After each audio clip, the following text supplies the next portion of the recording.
Baik, Assalamualaikum warahmatullahi wabarakatuh. Perkenalkan nama saya Muhammad Nazar dengan NIM 2024 050 10 10 13. Di sini saya akan memaparkan materi tentang pemikiran-pemikiran tokoh ekonomi Syah Waliullah. Yang pertama itu Syah Waliullah lahir di India tahun 1703 Masehi dan wafat pada 1762 Masehi. Ia adalah ulama cendekiawan, pembaharu Islam yang hidup pada masa kemunduran dinasti Mughal.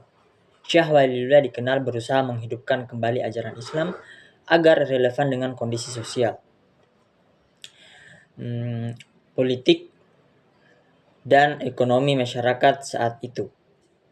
Dalam pemikirannya, ia menekankan pentingnya keadilan sosial, menekankan pentingnya keadilan, larangan riba, serta peran negara dalam menjamin kesejahteraan rakyat.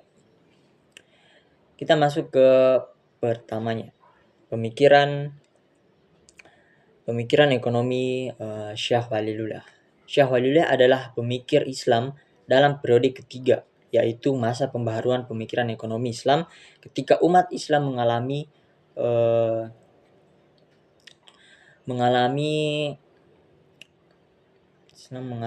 kemunduran ekonomi dan sosial. Pemikirannya bertujuan mengembalikan ekonomi sesuai nilai dengan syariat-syariat atau ajaran-ajaran Islam. Yang pertama itu ada keadilan sosial sebagai dasar ekonomi. Syah Waliullah menegaskan bahwa tujuan utama ekonomi dalam keadilan bukan sekedar keuntungan.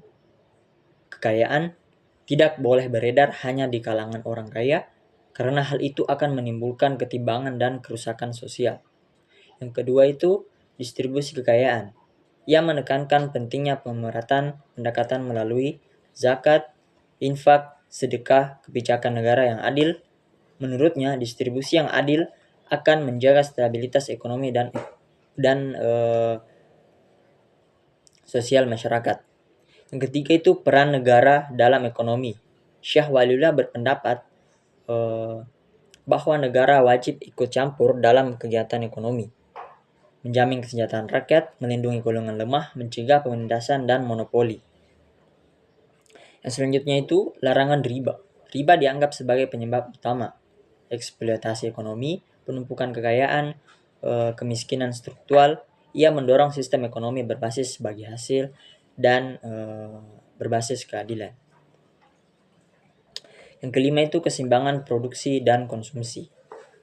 Syah Waliullah menolak produksi dan konsumsi berlebihan. Produksi harus sesuai dengan kebutuhan masyarakat dan tidak didorong oleh keserakahan. Yang keenam itu moral spiritual dalam ekonomi. Aktivitas ekonomi harus berlandaskan akhlak, nilai spiritual, tanggung jawab. Ekonomi tanpa moral akan merusak tatanan masyarakat. Jadi, kesimpulan yang dapat kita ambil dari pemikiran ekonomi Syah Waliullah ini menekankan bahwa ekonomi adalah sarana untuk mencapai keadilan yang kesejahteraan bagi masyarakat, bukan tujuan akhir.